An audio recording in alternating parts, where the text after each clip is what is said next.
الدين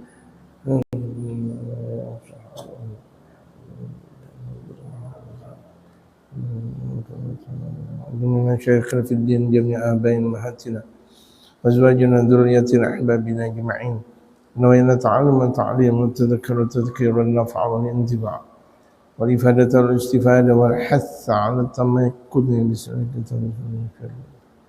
عمرنا برحمتك نستغيث برحمتك إلى حضرة النبي المصطفى محمد صلى الله عليه وآله وصحبه وسلم. الفاتحة.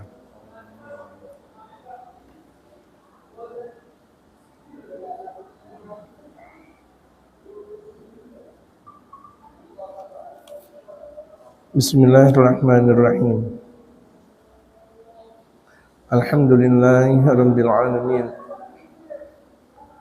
Wassalatu wassalamu ala asyrafil anbiya'i wal mursalin wa ala alihi wa sahbihi ajma'in, amma ba'd. Qad qala al-mu'allifu rahimahullah ta'ala wa adama an-naf'a bihi wa bi'ulumihi fid darain amin. Qala faqad madahahu Allah ta'ala biqaulihi ruhama'u bainahum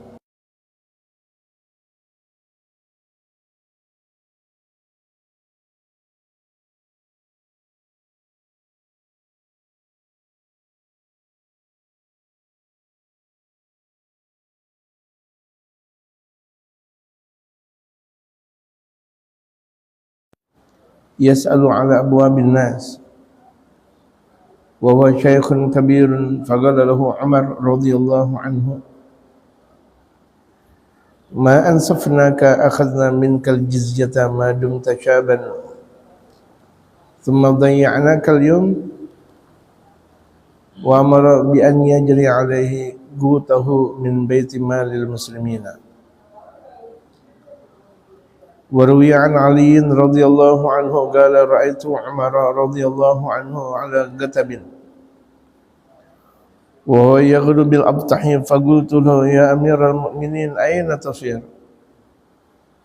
Qala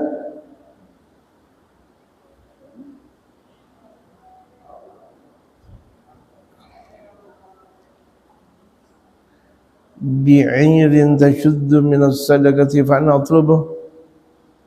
Faqultu lahu laqad adlalta al-khulafa'a min ba'dika.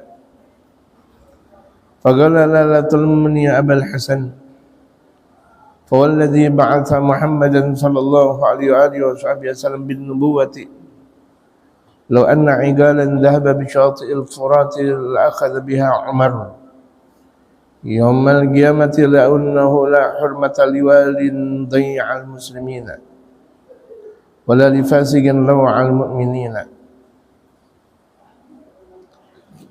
Kajian kita pembahasan tentang fi fadli tarahumi, masih berbicara tentang keistimewaan kasih sayang, cinta kasih. Orang yang bakal masuk surganya Allah Subhanahu wa taala, dan di surga yang paling tinggi kelak itu penghuninya adalah orang yang mempunyai sifat sayang. Hawanya sama orang sayang, nggak ada perasaan bengis, nggak ada perasaan benci. Dalam bahasa Betawinya gedek, nggak ada gedek sama orang. Hawanya sayang aja. Walaupun sama orang yang berbuat zalim, sayang bagaimana caranya merubah orang yang zalim tersebut menjadi tidak zalim. Ngelihat orang fasik, hawanya tuh mau merubah yang tadinya fasik menjadi tidak fasik. Bahkan orang kafir sekalipun, mereka melihat orang kafir, niat untuk bagaimana agar hidayahnya Allah Subhanahu wa taala turun kepada orang kafir tersebut. Kalau ini adalah orang kafir, bagaimana sama sesama muslim? Kalau sama kafir, sama orang-orang kafir, orang tersebut sayang agar orang kafir tersebut masuk Islam, terselamatkan oleh Allah Subhanahu wa taala dari adab, terselamatkan dari adabnya Allah Subhanahu wa taala. Ini kalau kita lihat sifat mereka kepada orang kafir demikian bagaimana kepada sesama muslim. Faqad ma'addahahum Allah Ta'ala biqaulihi, sungguh telah dipuji oleh Allah Subhanahu wa taala. Kan dalam firman Allah, ruhama'u bainahum asyidda'u 'alal kuffari ruhama'u bainahum tarahum ruk'an sujadan yabtaguna fadlan minallahi wa ridwana. Itu dalam firman Allah. Itu di antara sifat orang-orang yang beriman, asyidda'u 'alal kuffar, tegas kepada orang kafir. Ruhama bainahum, tapi sayang kepada sesama muslim. Nah, mereka ruhama bainahum, sayang kepada sesama muslim, maksudnya wa kanu ruhama 'alal muslimina wa 'ala jamil khalqi, mereka mempunyai rasa sayang kepada orang-orang muslim dan kepada seluruh orang-orang muslim dan kepada seluruh makhluk. Dan kita membahas di antara sifat abdal, wali abdal, di antara sifat nama waliullah, kelompok waliullah ada namanya abdal. Dan bahkan di antara sifat-sifat yang terkenal dalam kewalian seseorang itu ruhama atau rahim. Itu kemarin kita udah membahas tentang siapa Ki Abdullah Ki Abdul Hamid Pasuruan.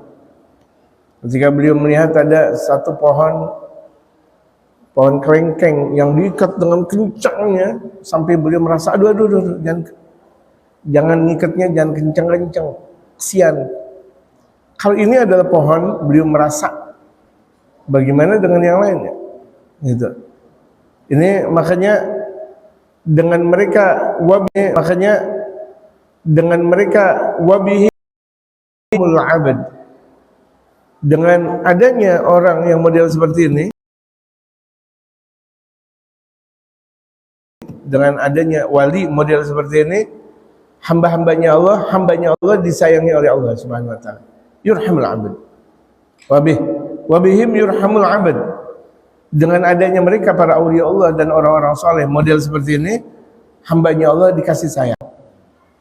Jadi yang seharusnya Allah murka, yang seharusnya Allah Subhanahu wa taala memberikan adab kepada mereka, lantaran dalam satu kampung ada orang model seperti ini, sifatnya terlepaskan dari berbagai macam bala dan musibah. Allahu akbar.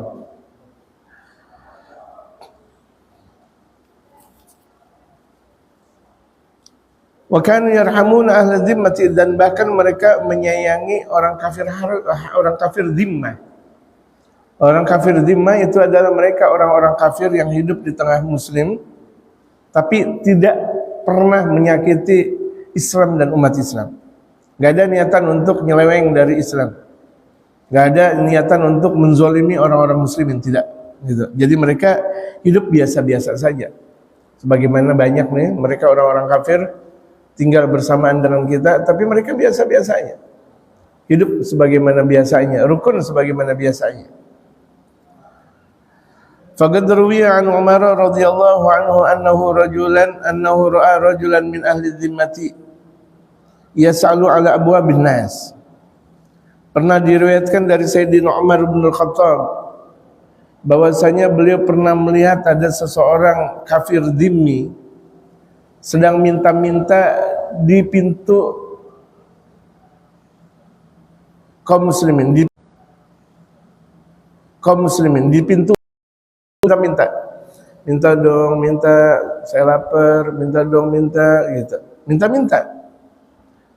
Wa huwa syaikhun kabirun, padahal orang kafir dhimmi itu sudah tua. Iya, udah tua, bukan masih muda, udah tua nih. Faqala lahu Umar radhiyallahu anhu, kemudian Sayyidina Umar berkata kepada orang kafir dhimmi yang tua tersebut, man safnaka akhadna minkal jizyata ma dumta syaban thumma dayya'naka al-yawm.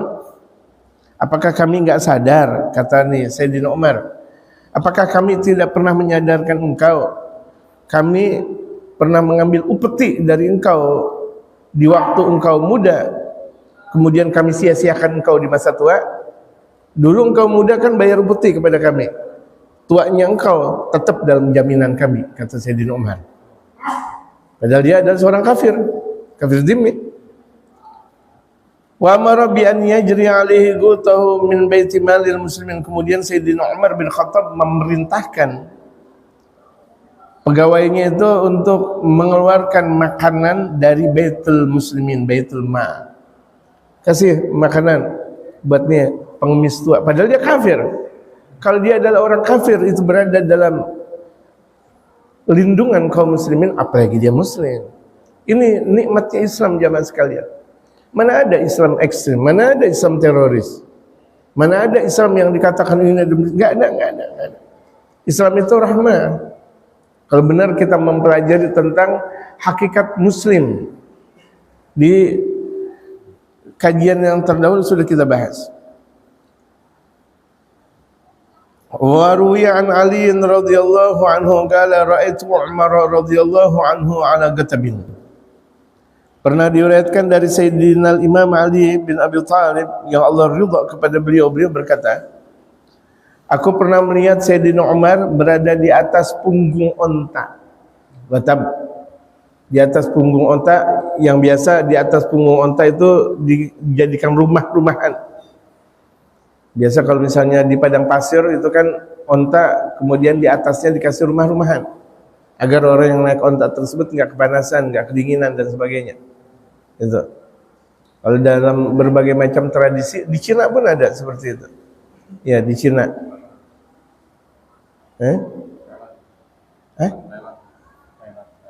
Thailand, ya.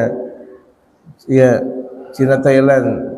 Cinanya Cina juga, Masya Allah. Banyak. Ya kan? Ditutupin. Gitu. Itu di atas punggung onta.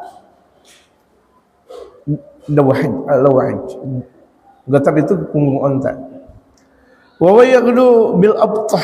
Ketika itu Sayyidina Umar bin Khattab melewati kota namanya Abtah. Abtah itu di mana baginda Rasul Muhammad sallallahu alaihi wasallam hijrah dari Mekah ke Madinah, di satu di antara dua pegunungan, di tengah-tengahnya sedikit, di mana di situ tempat pencuri, tempat garong dan sebagainya. Baginda Rasulullah lewat situ. Allah berikan keamanan. Abtahiyya, itu namanya Abtah. Yang orang takut lewat situ, baginda Rasulullah, di mana tidak dipikirkan oleh orang-orang lewat situ. Rupanya malah lewat situ baginda Rasulullah. Faqultu lahu ya amiral mu'minin aina tasir. Kemudian kata Sayyidina Imam Ali, ya Amirul Mukminin, wahai Amirul Mukminin. Ketika itu Sayyidina Umar sudah menjabat sebagai khalifah. Ya Amirul Mukminin, aina tasir? Wahai Amirul Mukminin, mau kemana engkau? Gala ba'ir tashuddu min as-sadaqati fa natlub.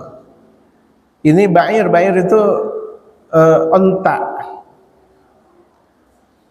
Onta, ba'ir itu kan onta yang sedang melewati mencari sedekah, sementara aku sedang menantikannya, mencarinya. Faqultu lahu, artinya nanti kita teruskan. Faqultu lahu, kemudian aku berkata kepada Sayyidina Umar, laqad adlaltal khulafa min ba'dika. Engkau sudah mempersulit khulafa, pemimpin-pemimpin setelah engkau ya Umar. Kalau engkau melakukan seperti ini, bagaimana khalifah setelah engkau? Repot dah. Kalau ada khalifah setelah engkau sebegitu pedulinya. Kalau misalnya ada onta hilang, engkau cari. Onta hilang, engkau cari. Nanti khalifah setelah engkau repot kalau begini jadinya. Mana ada yang mampu seperti engkau ya wahai khalifah. Ini yang ngomong Sayyidina Ali bin Abi Thalib. Waduh repot dah. Setelah engkau ini jadi khalifah, susah dah jadinya dah. Engkau jadi khalifah, ada onta hilang, engkau masih cari. Ini zaman sekarang, jangankan mobil, anak orang hilang nggak dicari. Anak orang hilang nggak dicari, harta orang hilang nggak dicari. Gitu. La haula wala quwwata illa billah. Padahal khalifah kita, pendahulu-pendahulu kita, ada onta hilang, beliau sendiri yang langsung nyari. Faqala la talumni ya Abul Hazan, Kata Sayyidina Umar, jangan kau ledek aku Abul Hasan, wahai bapaknya Hasan, jangan ngeledek gitu. Artinya nih kata Sayyidina Umar, biasa aja, yang kayak gini nggak berat-berat banget, jangan ledek. Kan dalam bahasa Betawi kita kan, kalau lagi orang dipuji nih biasa aja gitu. Falladzi ba'atha Muhammadan sallallahu alaihi wasallam bin nubuwati, demi zat yang membangkitkan Nabi besar Muhammad sebagai nabi, kata Sayyidina Umar, demi Allah, law anna igalan dhahaba bi syati'il furati, andaikan ada ikal itu kalau misalnya ada orang Arab pakai peci kemudian ditaruh sorban, nih peci ditaruh sorban kemudian diikat pakai yang igel itu, yang apa namanya, memundar, alap jadi emang Arab itu igel namanya kalau dalam bahasa kita. Andaikan ada igel seseorang hilang di pantai, di sungai Furat, la akhadha bi Umar ini bakal nyari demi untuk ngambil igelnya orang, kecebur nih di sungai, igelnya bakal dicari nama Umar. Demi apa? Peduli kepada rakyatnya. Nanti kalau bakal dicari oleh Umar nanti, walaupun di hari kiamat. Astagfirullah. Saking pedulinya Sayyidina Umar bin Khattab. Kalau menjadi pemimpin silakan, tapi peduli sama umat. Boleh aja orang menjadi pemimpin, pilihlah saya. Tapi ingat, orang satu pun, kalau misalnya ada satu dalam kepemimpinannya dia nggak sholat, dapat dosa dia. Nggak sholat. Andaikan ada orang lapar, dapat dosa dia. Andaikan ada orang yang nggak mendapatkan pendidikan sebagaimana layaknya, kesejahteraan sebagaimana layaknya, dosa dia. Dia sebagai pemimpin, gitu. Semakin tinggi kepemimpinan seseorang, semakin banyak tanggung jawabnya. Gak apa-apa jadi pemimpin, silakan. Tapi peduli sama umat. Pemimpin yang peduli sama umat adalah pemimpin yang masuk surga duluan. Tapi pemimpin yang menyeleweng umat adalah pemimpin yang masuk neraka duluan. Gak ada masalah. Jadi kalau orang banyak tuh pilihlah saya, gak ada masalah. Mampukah? Kalau mampu jadi al-imamul adil, seorang pemimpin yang adil namanya. Tapi kalau tidak, namanya al-imamul zalim, pemimpin yang zalim. Li'annahu la hurmata liwalin dhayya'al muslimina, karena tidak ada kehormatan buat pemimpin yang menyia-nyiakan kaum muslimin. Ada pemimpin dia menyia-nyiakan kaum muslimin, bukan pemimpin, haram dia untuk masuk surganya Allah. Misalnya ada kaum muslimin miskin, gak makan, gak minum, dia sebagai pemimpinnya haram dia masuk surga. Ada seorang pemimpin, ada dalam kepemimpinannya orang gak sholat, mabok, judi, narkoba, kemudian apa namanya, penyeleweng agama.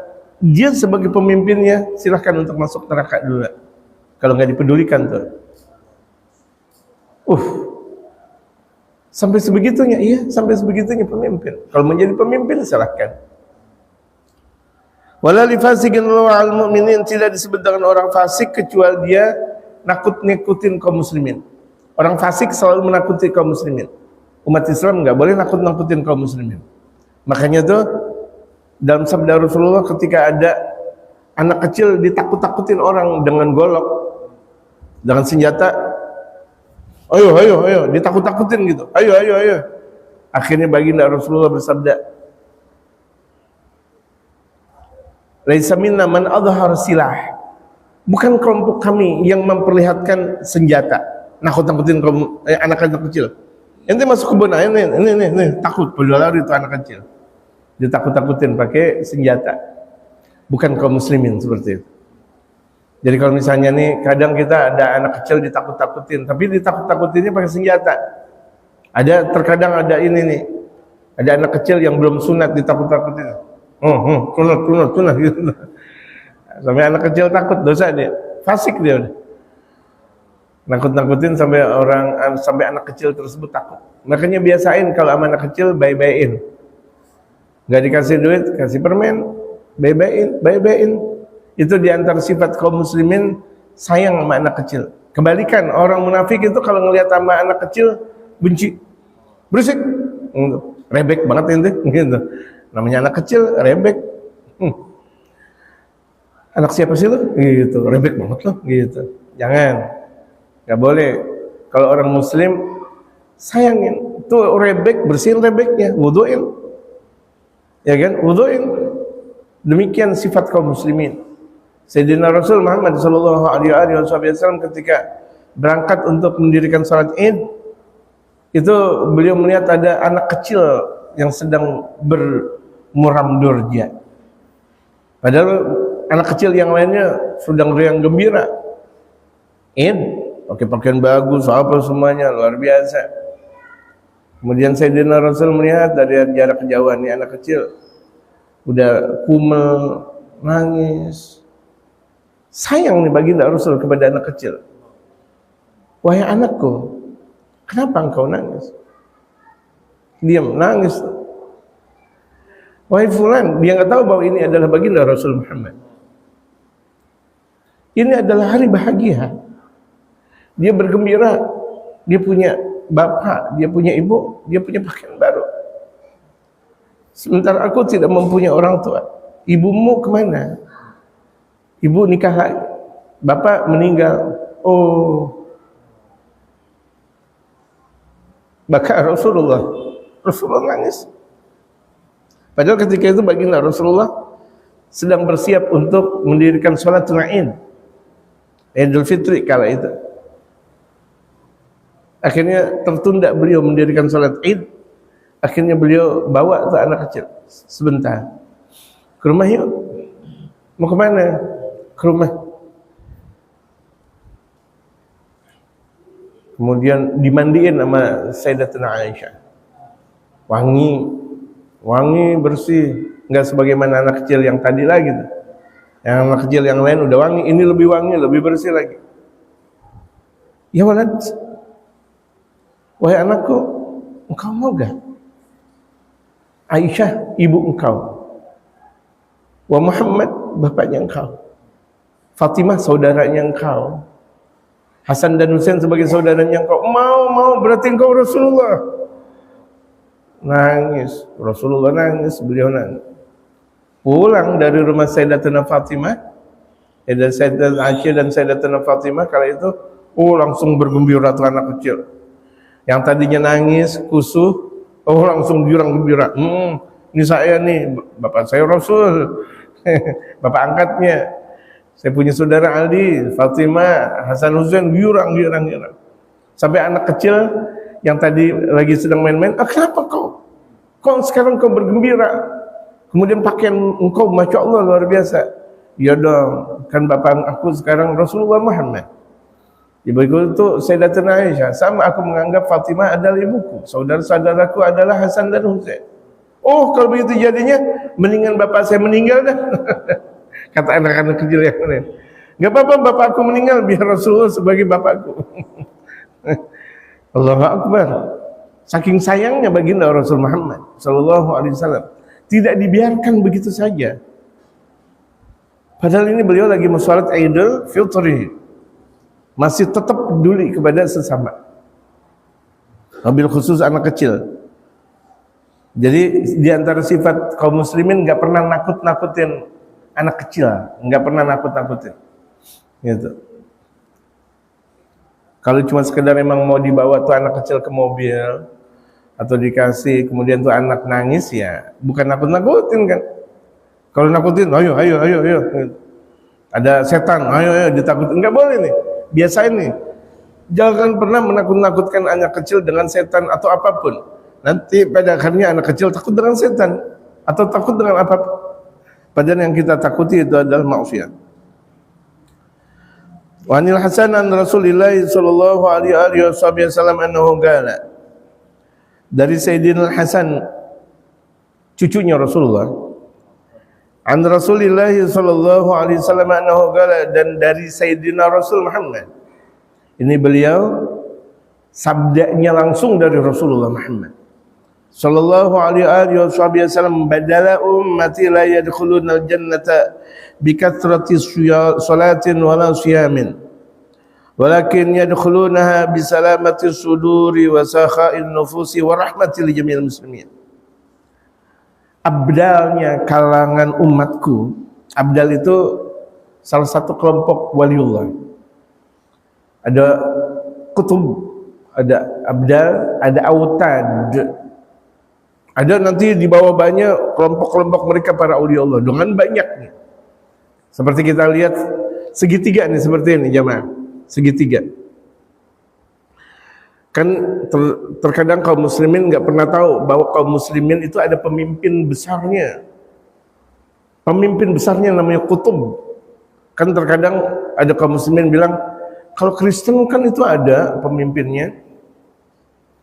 Yang ada di Roma, Vatikan, Paus gitu. Kok orang-orang kafir ada pemimpinnya? Umat Islam mana pemimpinnya? Kutub, yang tinggal ngaji sih. Coba kalau misalnya kita ngaji, tahu pemimpin, bukan hanya pemimpin kaum muslimin, pemimpin bumi, langit kala itu adalah namanya kutub.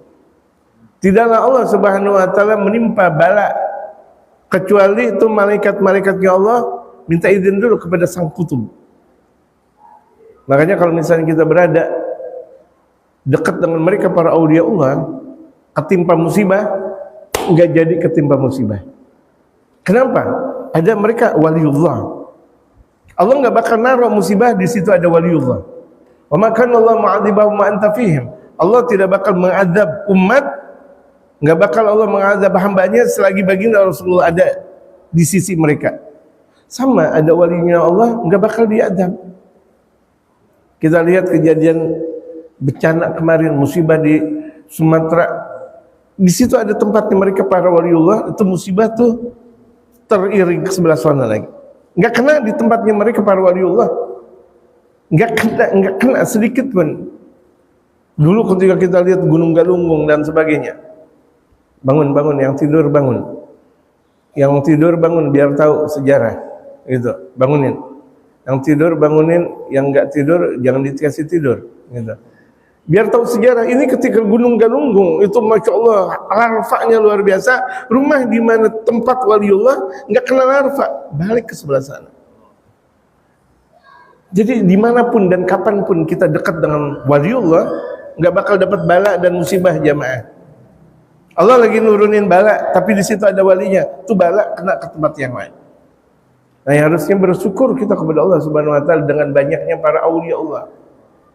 Jangan sekali-kali benci sama waliullah, jangan sekali-kali benci sama ulama. Karena dengan adanya mereka berbagai macam bala dan musibah ditolak oleh Allah Subhanahu wa taala. Tertolak balik lagi enggak jadi. Allah ambil lagi itu bala dan musibah. Itu diantaranya adanya waliullah, adanya para penyiar masjid yang ikhlas karena Allah Subhanahu wa taala.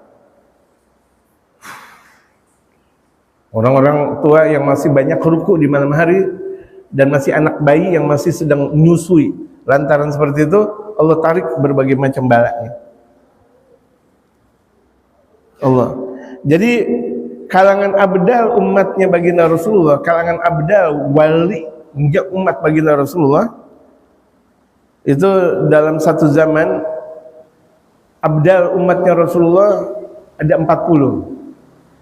Setiap zaman pasti 40. Andaikan satu meninggal dunia, yang bawah tuh kelompok para waliullah naik. Pokoknya kelompok waliullah yang kelompok di bawahnya abdal itu naik. Di atasnya abdal autad, dan di atasnya autad kutub namanya. Kutub namanya. Kutub itu pemimpin. Kutubul aulia, pemimpin mereka para aulia Allah Subhanahu wa taala. Itu. Saya enggak banyak bicara tentang kewalian. Saya bicara sini lagi. Badala ummati la yadkhulul jannah, mereka abdalnya umatnya Rasulullah enggak bakal masuk surga bikathrati sholatin, dengan banyaknya puasa. Jadi mereka masuk surga bukan karena banyak puasa. Wala siyamin, dan bukan karena juga banyaknya salat, bukan karena banyaknya puasa. Walakin yadkhulunaha bisalamati sudur. Mereka masuk surga yang paling utama karena dadanya itu selamat, artinya nggak ada rasa benci sama orang. Sama orang nggak ada sedikit pun benci aja nggak ada. Enek nih sama orang nggak ada. Gejek sama orang nggak ada. Hatinya suci sekali. Nggak ada penat sama orang. Nggak ada.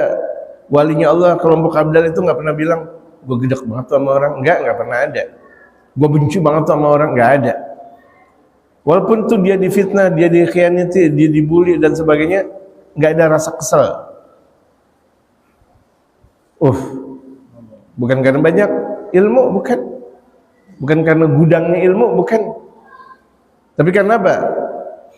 Dadanya itu selamat, hatinya itu baik, nggak pernah ada rasa sakit hati sama orang. Apalagi si iri, apalagi si dendam, nggak ada. Wasakhain nufusi, dan derma jiwanya, selalu membagi. Nggak punya duit, senyum yang dikasih. Sampai terkadang mereka nggak punya duit, mereka juga sakit, bagaimana mau senyum? Bagaimana makhluknya Allah yang ada di tempat tersebut makan? Akhirnya ada gula dikasih buat semut. Ada gula dikasih buat semut, ngasih makanan buat semut. Itu diantara kelompok mereka para waliullah, setiap hari ngasih makanan. Nggak bisa mampu ngasih manusia. Kucing terkadang dikasih, atau tadi semut saya bilang, berapa banyak mereka para waliullah malah nyiapin gula agar pada semut pada makan di situ. Masya Allah, semua masya Allah. Dermanya luar biasa. Sampai dikatakan andaikan mereka mempunyai harta dengan banyaknya, itu harta dengan banyaknya untuk derma di jalan Allah Subhanahu wa taala. Warahmati li jami'il muslimina, dan sayang kepada seluruh kaum muslimin. Sayang, hawanya sayang aja. Enggak ada kesel sama orang, enggak ada benci, enggak ada marah sama orang. Sayang sama orang. Kita lihat banyak mereka para ulama-ulama saleh, guru-guru saya, masya Allah, marah pun nggak pernah. Kalau saya lihat guru-guru saya, tuh Al-Habib Umar, saya mau kasih contoh kan, guru yang mana? Misal, tuh Al-Habib Umar nggak pernah marah, sayang, santun. Ketika beliau ceramah berapi-api, karena memang sunnatul Rasul berceramah berapi-api, apalagi Jumat dan khutbatul Ain itu berapi-api karena memang sunnah Rasulullah. Kemudian khutbah Jumat itu sunnah berapi-api karena memang sunnah Rasulullah. Jangan ketika khutbah Jumat suaranya pelan, jangan. Biarkan Jumat itu berapi-api dengan suara yang tinggi. Al-Habib Umar melakukan seperti itu karena memang sunnatul Rasul. Tapi ketika beliau dalam kajian ngaji model kayak gini, santun. Beliau tegas dalam keadaan ceramah, tapi tegasnya dalam satu koridor. Santunnya luar biasa. Di fitnah apa semuanya, bahkan bukan beliau membalas fitnah orang. Bagaimana caranya agar orang yang memfitnah itu hidupnya bahagia? Kasih makan kepada fulan bin fulan. Kasih. Satu waktu dapat bala dan musibah di Hadramaut. Allah kasih banjir. Kemudian berapa banyak tuh Al-Habib Umar memberikan rumah kepada ahli Hadramaut. Gratis ketika itu. Pecintanya dapat, yang tidak cinta juga, yang pada benci juga dapat. Artinya apa? Nggak ada pernah benci sama orang lain. Tuh lihat, mereka kaum solihin nggak pernah ada benci sama sesama, nggak pernah. Walaupun tuh beliau dibenci.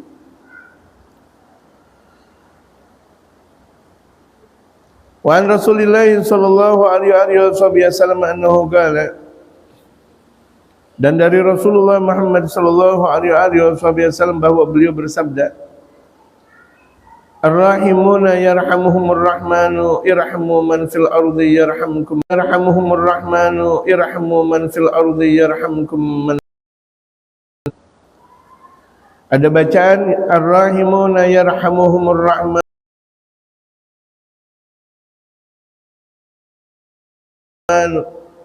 irhamu man fil ardi yarhamukum man fis sama. Ada bacaan yarhamkum, ada bacaan yarhamukum. Sebagaimana saya dapat sanadnya dari guru-guru saya sampai kepada baginda Rasulullah. Saya dapat sanad dari guru-guru saya sampai kepada baginda Rasulullah, demikian bacaannya. Ar-rahimuna yarhamuhumur rahmanu irhamu man fil ardi yarhamkum man fis sama. Ar-rahimuna yarhamuhumur rahmanu irhamu man fil ardi yarhamukum man fis sama. Mereka orang-orang yang pengasih bakal dikasih oleh Allah. Orang yang mempunyai sifat sayang bakal disayangi oleh Allah. Irhamu man fil ardi, sayangi orang yang ada di muka bumi. Yarhamkum man fis sama. Niscaya kalian bakal disayangi oleh orang yang ada di atas langit. Siapa? Malaikat. Malaikat-malaikatnya Allah kan banyak di atas langit, bakal sayang kepada orang yang punya rasa sayang.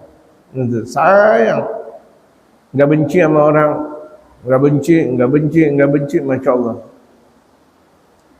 Ini yang banyak sekali sifat rasa sayang di dalam diri kita sudah pupus, di dalam diri kaum muslimin sudah pupus, gara-gara rumah, gara-gara anak, gara-gara permasalahan dunia, pada berantem. Padahal saudara dengan saudara berantem, tetangga dengan tetangga berantem gara-gara kebanjiran misalnya, gara-gara hujan lebat misalnya, berantem. Udah dapat peringatan dari Allah, pakai berantem lagi, adab akhirnya. Allahu Akbar. Jadi jaga. Jangan kita bisanya cuma sekedar ngaji tapi nggak pernah praktek dengan ngaji. Ibu sama anaknya jangan galak banget. Anak mecahin botol di dalam rumahnya atau gelas di dalam rumahnya, satu RT kedengeran. Dipukulnya tuh anak, diomelinnya tuh anak, nggak boleh. Sayangin dong sama anak, sayangin sama anak. Ketika tuh anak dalam keadaan misal sakit, di dalam tidurnya misal ngeliat, ya Allah kesian banget tuh anak. Iya, ente mukulin anak. Terkadang nyablet anak dengan lidi, haula wala quwata illa billah, ngempos anak, kemudian mukul anak, nggak boleh. Kan anak-anak saya, anak-anak kandung engkau, betul, tapi itu semuanya kepemilikan Allah Subhanahu wa taala. Anak itu amanah untuk dijaga, bukan untuk engkau pukul tuh anak. Enggak punya anak engkau minta-minta sama Allah, giliran udah dikasih enggak menjaganya. Anak dibiarkan begitu saja, tidak terdidik, barbar, nggak dididik tuh. Antara maghrib dan isya nggak ketahuan jentrungannya. Anak nggak ketahuan dia paham agama atau tidak. Anak nggak ketahuan pergaulannya. Padahal seorang tua wajib peduli kepada anaknya. Kalau betul-betul dia sayang sama anaknya, dia peduli di mana anaknya berada, siapa teman-temannya, di mana dia duduk. Dia harus tahu, walaupun anaknya udah kerja, walaupun anaknya sudah berkeluarga, walaupun nanti pada akhirnya anaknya sudah punya anak, atau bahkan anaknya udah punya cucu, bahkan orang tua adalah tetap orang tua. Nggak ada kata-kata bekas orang tua. Misalnya ada orang tua punya anak perempuan, sudah dinikahinya tuh anak perempuan, tetap kepedulian orang tua bertanya kepada sang perempuan, pada anak perempuannya, bagaimana keadaanmu, sholat, ngaji, tetap walaupun dia udah punya suami. Kalau misalnya tuh dia nggak pakai terbuka auratnya, wajib dinasihati walaupun dia udah punya suami. Nggak pindah alih, sebagaimana banyak orang mempunyai pemahaman yang salah kaprah.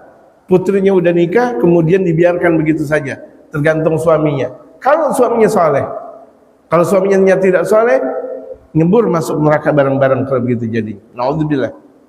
Jadi kepedulian orang tua kepada anak, walaupun anak sudah punya anak lagi, tetap wajib peduli.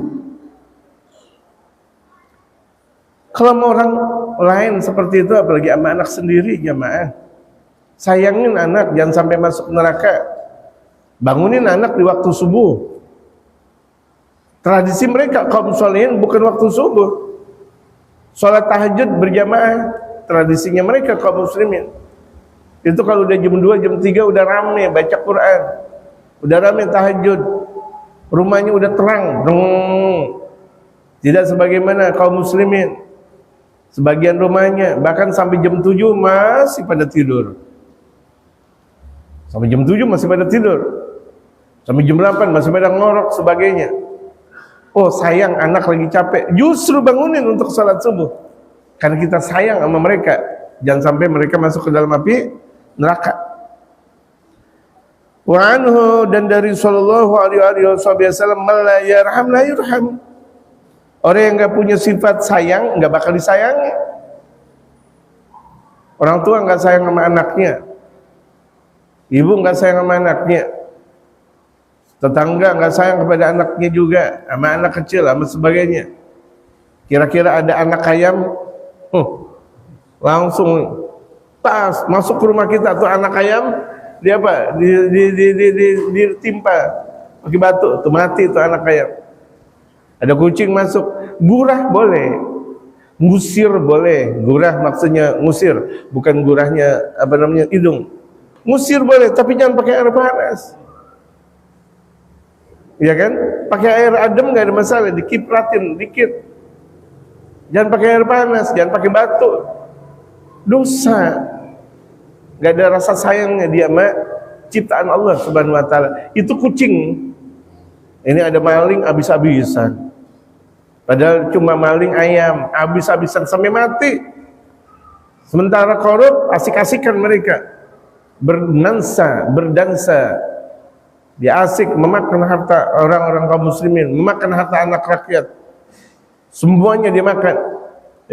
Maling ayam mati.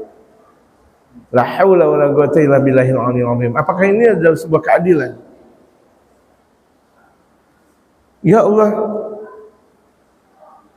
sebagaimana orang jauh dari majelis, semakin orang jauh dari majelis semakin gak ada rasa sayang. Semakin orang jauh dari ulama semakin gak punya rasa sayang. Betul. Coba kita lihat di alam semesta raya yang ada. Jauh mereka dari ulama. Ucapannya kotor. Anak-anak kecil, usia kecil itu udah asik ngomong anjing babi, babi anjing dan sebagainya. Anak-anak kecil. Usia kecilnya udah ngerokok, Masya Allah. Seram sekali kita lihat. Jauh dari bimbingan Allah Subhanahu wa ta'ala. Kenapa? Karena mereka jauh dari ulamanya. Semakin kita dekat dengan ulama, teduh. Semakin kita jauh dari ulama, gersang. Hati kita semuanya bakal gersang kalau jauh dari ulamanya Allah Subhanahu wa ta'ala. Benar? Dan dipraktekkan ini hadis. Orang yang gak ada rasa sayang gak bakal disayangi. Bahkan terkadang ketika dia mati nggak ada yang ngelawat. Siapa yang mati? Innalillahi wa inna ilaihi rajiun. Siapa yang mati? Nggak bilang meninggal udah. Ini fulan min, wah udah biarin. Sampai pada akhirnya tuh sampai masuk ke kuburan, kalau perlu dia sendiri dimasuk ke kuburan. Nggak ada yang mau bawa jenazahnya. Orang geli bawa jenazahnya. Kenapa? Hidupnya nggak ada benarnya. Ngelawan sama Allah, ngelawan sama orang tua, ngelawan sama masyarakat, berantem melulu kerjaannya. Allahu akbar, na'udzubillah min dzalik. Man la yarham la yurham wa man la yaghfir la yughfar lah. Orang yang tidak ada rasa sayang enggak bakal disayangi. Orang yang enggak ngampunin, dia enggak bakal diampunin. Ada orang punya salah, kemudian enggak, saya enggak bakal ngampunin. Dia enggak bakal diampunin sama Allah. Dia aja pelit ngasih maaf sama orang, bagaimana Allah mau ngasih maaf sama dia? Wa qala Malik bin Anas qala Rasulullah sallallahu alaihi wasallam. Sayyidina Imam Malik bin Anas, sahabat Rasulullah Muhammad.